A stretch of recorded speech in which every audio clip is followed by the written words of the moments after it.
안녕하세요. 오늘의 사연입니다. 구독과 좋아요 한 번씩 부탁드릴게요. 바로 사연 시작하겠습니다. 제 이름은 박채연이고 강원도에서 살고 있습니다. 나이는 30대이고 1살 연상의 남편과 결혼한 지 얼마 안 된 신혼부부이죠. 제 신혼생활은 시댁에서 시작되었어요. 시댁에는 시어머니와 시할머니가 살고 있습니다. 동거하게 된 이유는 남편이 고령의 어머니와 할머니를 그냥 둘 수 없다며 동거를 강력히 희망했기 때문이죠. 시할아버지는 오래전에 돌아가셨고, 시아버지도 우리가 결혼하기 1년 전에 돌아가셨어요. 이 집의 절대 권력자는 시할머니로, 시어머니도 거역할 수 없는 분이죠. 시할머니는 처음 만났을 때부터 남편에게 참 예쁜 며느리를 넣어뒀다며 앞으로 사이좋게 지내자 라며 매우 호의적으로 대해주셨어요. 시어머니도 제가 일하는 걸 아시니 집안일을 분담하자고까지 말씀하셨고요. 그 말에 따라 저는 청소와 빨래를 담당하고 요리는 시어머니에게 부탁하게 되었어요. 시할머니도 가끔 저녁을 만들어 주시는데 정말 맛있어요. 다음엔 시할머니에게 요리를 가르쳐 달라고 약속도 했고요. 하지만 그 약속은 지켜지지 않았습니다. 건강하셨던 시할머니가 집 계단에서 발을 헛디뎌 넘어지셨어요. 다리가 골절되었고 나이를 생각하면 앞으로는 휠체어 신세를 져야 할 것 같다고 했어요. 시할머니는 가족에게 간병을 맡길 수 없다며 시설로 들어가겠다고 하시고는 마음에 드는 시설을 골라 시댁에서 나가셨어요. 시할머니가 나가서 외롭다고 생각한 건 저뿐이었던 것 같아요. 시어머니는 시할머니가 나가자 속이 뻥 뚫린다고 큰 소리로 말씀하셨거든요. 남편은 이런 일들에 무관심하다고 해야 하나. 특별히 신경 쓴다는 느낌은 들지 않았습니다. 그리고 다음 날부터 제 생활에 큰 변화가 생겼어요. 우선 시어머니가 분담하던 요리를 더 이상 하지 않으셨어요. 평소에는 아침에 일어나면 맛있는 된장국 냄새가 났었는데 오늘은 그렇지 않았어요. 시어머니가 오늘은 늦잠을 잔 건가? 그렇게 생각했는데 그건 제 착각이었어요. 오늘부터 요리도 며느리가 하도록 해. 나는 이제 집안일에서 손 뗄 거니까 나는 이 집에서 며느리로서 헌신해 왔어. 이 정도 했으면 이제 손 떼도 되지 않겠어? 다정다감하다고 생각했던 시어머니가 변하신 거죠. 직장 생활하면서 시어머니가 만족할 정도로 집안일을 한다는 건 정말 힘들었어요. 지금까지는 불평 없던 청소나 빨래에 대해서도 불평을 하기 시작했어요. 그리고 온갖 불평불만과 더불어 급기야는 사적인 물건들까지 버리려고 하셨어요. 물론 제가 물건이 많은 건 맞긴 하지만 제 허락도 없이 버리는 건 말도 안 되잖아요? 눈치가 보여서 스스로 물건 정리도 좀 했고 정말 필요한 물건만 남겨두기로 했어요. 이제 시어머니가 마음대로 치우지 못하겠지? 라고 생각했는데 보관해놨던 액세서리가 점점 줄어드는 거예요. 남편에게 물어봐도 잘 모른다는 대답만 했고요. 그런데 며칠 후 시어머니가 제 액세서리를 착용하고 계신 걸 봤어요. 그 액세서리 제 것 아니냐고 물었더니 시어머니가 제 물건들이 정리 안 돼 있는 것 같아서 자기가 정리 좀 해줬다며 버리기에는 아까워 보여서 자기가 쓰기로 했다고 웃으며 말하는 거예요. 저는 웃음 뒤에 의도가 있다는 게 느껴졌어요. 본인이 원하는 걸 뺏기 위해 거짓말로 포장을 하는 거죠. 저는 인정할 수 없어 시어머니에게 몇 번이나 돌려달라고 말했지만 버릴 만한 물건들이었는데 뭘 돌려달라고 하냐며 계속 변명하셔서 돌려받을 수 없었네요. 그리고 가장 심하게 시달린 건 요리였어요. 원래도 제가 요리에 자신이 없긴 했어요. 제 스스로도 제가 한 음식이 그렇게 맛있다고 느껴지지 않거든요. 하지만 시어머니가 지나치게 나무라시는데 사람이 먹을 수 있는 음식이 아니라는 말까지 하셨어요. 심할 땐 제가 보는 앞에서 쓰레기통에 버리기까지 하셨거든요. 쓰레기통에 버리고 나서는 남편에게 외식이나 하자며 남편을 데리고 외식하러 나가기도 했어요. 남편도 중간에 껴서 힘들겠지만 그래도 제 남편이니 조금이라도 절 감싸줬으면 좋으련만 아무 말 없이 시어머니의 말을 따르고 있는 거예요. 그리고 외식을 가기 전에 저만 들리도록 엄마가 싫어하거나 엄마 입맛에 안 맞을 만한 음식은 만들지 말라고 작게 중얼거리며 나갔고 혼자 남겨진 저는 남은 음식을 쓸쓸히 먹을 수밖에 없었어요. 오히려 평소보다 더 잘 만들어서 맛이 없지 않았는데 속상했습니다. 그렇게 시어머니와 남편에게 무시당하던 나날이 계속되고 있을 때 제 일상 속 힐링은 시할머니를 만나러 가는 것이었어요. 제 부모님은 멀리 살고 계셔서 자주 찾아뵙지 못하고 유일하게 시할머니에게만 집에 대해 이야기를 할 수 있었거든요. 시할머니와 이런저런 이야기하다가 제가 만든 음식을 시어머니가 버리기도 한다는 이야기를 솔직히 말씀드렸더니 저보다 더 화를 내주셨어요. 정성 들인 음식을 함부로 버리면 벌 받는다며 도대체 무슨 생각으로 그런 말들을 하는지 이해할 수 없다고 화내주신 거죠. 그리고 제 편을 들어주지 않는 남편도 함께 욕해주셨어요. 저보다 더 화내주시는 시할머니를 만나니 힐링되는 기분이었습니다. 그리고 시할머니께서 가장 자신 있고 다들 맛있어하는 요리들을 알려주시겠다며 제게 레시피를 받아 적으라고 하셨고 저는 5개 정도의 요리를 받아 적었어요. 모두 쉽게 만들 수 있는 요리였고 너무나도 감사했어요. 그날 저녁에 저는 시할머니가 알려준 레시피로 바로 만들어 보았어요. 시어머니는 조금 놀란 듯한 표정을 지으며 맛있다고 하셨어요. 시할머니가 해주시던 맛과 비슷하다며 너무 맛있게 드셔서 시할머니에게 감사함을 느꼈어요. 그렇게 몇 달이 지나니 청소나 빨래로 잔소리 듣는 일도 거의 없어지고 요리도 점점 자신감이 붙어 나름 맛있다는 평도 받기 시작했어요. 나름대로 인정을 받는구나 하며 스트레스가 점점 줄어갈 무렵 저는 조금씩 또 다른 문제들을 느끼기 시작했어요. 그건 제가 시어머니에게 말을 걸어도 대답을 해주시지 않는 거예요. 그건 남편도 마찬가지였어요. 제가 어떤 질문을 해도 대답을 하지 않거나 싫다고만 하는 원론적인 대답만 하더라고요. 전혀 제 이야기를 듣고 있다는 느낌을 받을 수 없었어요. 그런 상태가 일주일이 지나고 나서야 저는 비로소 깨달았어요. 지금 내가 무시당하고 있구나. 투명인간 같은 존재가 된 거구나.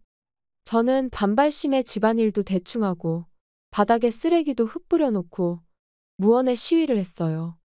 저를 그저 가정부로만 취급하는 걸 절대 용납할 수 없었거든요. 이 일을 몇 번이나 시어머니에게 상담도 해봤지만 그때마다 그런 건 스스로 해결하라고 하더라고요. 저는 뾰족한 해답을 찾지 못한 채 무시당한 지 1년이 지나가 버렸어요. 요즘은 있어도 그만, 없어도 그만인 투명인간 같은 취급에 완전 익숙해져 있어요. 왜 이혼하지 않고 계속 사는지 저도 잘 모르겠지만 아마도 이 나이에 이혼녀가 되는 게 두려웠던 것 같아요. 저는 그런 와중에도 시할머니를 만나러 가는 일은 계속했어요. 눈치 빠른 시할머니는 분명 제가 뭔가를 숨기고 있다는 걸 알고 계시겠지요. 하지만 제가 말하기를 기다리시는 건지 특별히 물어보시는 건 없으셨어요. 매번 제가 가지고 간 과자를 둘이서 먹고 잡담을 나누며 즐거운 시간을 보내는 게 다였거든요. 그리고 지금도 가끔 시할머니가 직접 알려주는 레시피를 받기도 합니다. 하지만 시어머니도 남편도 아무런 반응을 보이지 않아 두 사람의 반응을 시할머니에게 전할 수 없는 것이 너무 아쉬웠어요. 오늘은 시할머니의 레시피 중 남편이 굉장히 좋아했던 요리를 만들었는데 늘 그렇듯 아무런 반응도 없고 1년 전만 해도 맛있다고 했는데 그런 생각을 하다 보니 어느덧 시간은 자정이 되었어요. 내일을 위해 잠을 자야겠다고 생각하고 물 한 잔 마시고 자려고 부엌으로 향했는데 아니나 다를까 쓰레기통에서 불이 난 거예요. 얼른 물을 뿌리자 싶어서 큰 그릇에 물을 가득 담아서 뿌렸는데 불길이 사그라지지 않았어요. 이러다 큰일 나겠다 싶어 뛰쳐나가야겠다는 생각이 들어 저는 남편과 시어머니에게 가려고 했어요. 하지만 어차피 무시당할 게 뻔한데 라는 생각이 문득 들더라고요. 그래서 저는 두 사람에게 알리지 않고 혼자서 뛰쳐나왔어요. 그리고 밖으로 나가자마자 119에 전화를 했어요. 소방관이 금방 올 거라고 했지만 이웃 주민들에게 불이 났다고 알려주며 돌아다녔어요. 소방차는 5분도 채 안 돼서 왔고 곧바로 화재 진압을 시작했어요. 저는 집안에 아직 2명이 있다는 것도 알려줬어요. 그동안 저를 무시하던 두 사람에 대한 제 나름대로 배려라고 생각해 주셨으면 하네요. 먼저 부엌에서 가까운 방에서 자고 있던 시어머니가 구조되었어요. 시어머니의 얼굴에 큰 화상을 입은 걸 볼 수 있었어요. 그 다음에는 작은 방에서 자고 있던 남편이 구조됐어요. 연기를 많이 마신 탓인지 휘청이고 있었지만 눈에 보이는 큰 화상은 없어 보였어요. 어쩌면 뜨거운 공기를 많이 마셔 목에 화상을 입었을지도 모른다는 생각이 들었고 두 사람 모두 구급차에 실려 인근 종합병원으로 옮겨졌어요.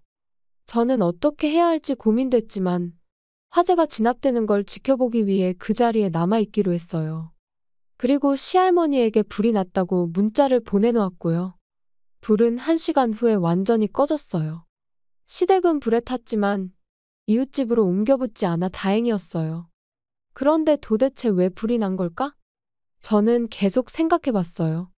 쓰레기통에서 불이 난 건 확실해 보였거든요. 혹시 저는 의심 가는 게 하나 떠올랐는데 그건 금연한다고 생각했던 남편이 다시 담배를 피울지도 모른다는 거였죠. 게다가 들키지 않으려고 밤에 몰래 피고 쓰레기통에 꽁초를 넣은 게 문제였던 것 같아요. 소방관들에게도 남편이 담배를 피운다는 걸 알려줬고요. 다음 날, 드디어 저는 시어머니와 남편이 있는 병원으로 향했어요. 시어머니는 역시나 뺨에 큰 거즈를 붙이고 있었는데 분명 화상을 입은 것 같았어요. 남편은 여기저기 작은 화상은 있었지만 시어머니처럼 눈에 띄는 화상은 보이지 않았어요. 남편이 입을 열었어요. 어떻게 너 혼자만 대피할 수 있어? 불이 났을 때 바로 알려줬으면 이렇게까지 다치지 않았을 거 아냐? 맞아. 내 얼굴에 큰 화상 자국이 남을지도 모른다는데 앞으로 어떻게 살아야 해? 이거 다 네 탓이야. 오랜만에 대화를 해보나 했는데 그저 저를 비난할 뿐이었어요. 저는 두 사람을 향해 이렇게 말했어요. 두 사람 다 절 평소에는 그렇게 무시하더니 내가 하는 말에 언제 신경이나 썼다고 그래요? 게다가 119 부른 건 저예요. 평소에 당신들을 생각하면 부르기도 싫었지만 불러준 것만 해도 고맙게 생각해요. 제 말이 끝나자 시어머니는 불이라고 했으면 무시하지 않았을 거라며 흉터 생기면 다 책임지라며 저를 절대 용서하지 않을 거라고 하더라고요. 시어머니는 1년 동안 쌓인 결과가 이거라는 걸 모르는 것 같았어요. 만약 입장 바꿔서 자기가 1년 동안 계속 무시당한다면 어떤 기분이 들지는 전혀 상상도 못하는 것 같기도 하고요. 시어머니는 아직 할 말이 많은 것처럼 보였지만 모두의 말을 끄는 건 시할머니였어요. 제가 보낸 문자를 보고 병원으로 오신 것 같았어요. 예상치 못한 인물의 등장에 시어머니와 남편은 당혹스러워 하더라고요. 시할머니는 시어머니와 남편에게 그동안 집에서 일어난 일에 대해 사과할 게 있으면 사과하라고 호통쳤지만 시어머니와 남편은 아무 일도 없었다며 사이좋다고 뻔뻔하게 대답하더라고요. 화가 난 시할머니는 동네 사람들에게 들은 게 있는데 남편 보고 바람 피우는 거 다 알고 있다고 하더라고요. 저를 무시하기 시작할 즈음부터 저보다 어린 여자와 바람 피우기 시작했던 거고 불륜으로 이혼하면 금전적인 문제가 생기니 저 스스로 이혼을 원하도록 투명인간 취급을 했다는 거였죠.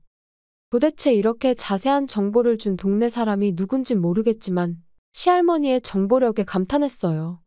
그리고 시할머니는 아는 변호사가 있다며 저에게 아무 걱정도 하지 말라고 하시더라고요. 변호사 이야기까지 하시는 거 보니 확신하시고 말씀하시는 것 같았어요. 저는 시할머니의 조언에 따라 이혼하기로 결심을 했고 소개받은 변호사를 통해 외도로 인한 합의이혼 절차를 진행하기로 했어요. 다행히 변호사분의 도움으로 어렵지 않게 남편에게 위자료도 받게 되었어요. 남편은 드라마틱한 로맨스를 꿈꿨겠지만 저와의 이혼 과정에서 결국 그 상간녀와 헤어지더라고요. 집에 불이 난 것도 물론 한몫했겠지만요. 그리고 시간이 흘러 화재 원인은 담배꽁초였던 게 밝혀졌어요. 남편 스스로가 자초한 일이 된 거죠. 그리고 둘은 함께 살던 동네를 떠나 다른 지역으로 이사갔어요. 소문에는 시어머니는 얼굴에 화상 자국 때문에 집 밖으로 안 나간다고도 하더라고요. 나름 벌 받는 것 같아서 속이 후련하기도 합니다. 이혼한 뒤 저는 마음이 많이 긍정적으로 바뀌었어요. 지난날 왜 그런 결혼 생활을 계속했는지 의문이 들 정도로 정말 예전과는 다른 삶을 살고 있거든요. 친구들도 전보다 더 활기차 보인다고 말할 정도로 지금이 행복합니다. 이런 기회를 주신 시할머니께 정말로 감사하고 지금도 시할머니가 계시는 시설에 자주 방문하고 있어요. 앞으로는 주도적으로 제 인생을 살아보려고 합니다. 시청해주셔서 감사합니다. 그럼 다음 영상에서 다시 뵙겠습니다.